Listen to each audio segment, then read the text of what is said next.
Step 2లో మనం వాల్పుట్టి paste preparation చేసుకున్నాం. స్టెప్ 3లో మనం ఆ పేస్ట్ని యూస్ చేసి డిజైన్స్ వేసుకోవాలంటే బేస్ కావాలి కదా.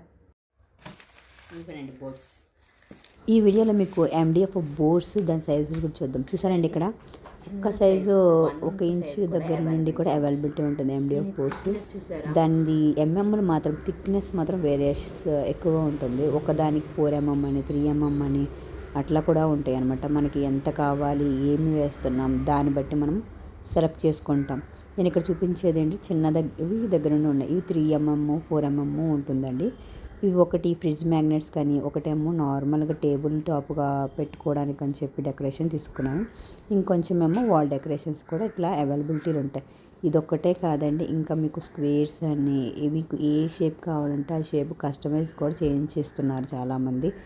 మనము డిజైన్ బట్టి మన బోర్డ్స్ని సెలెక్ట్ చేసుకోవాలి. Thanks for watching.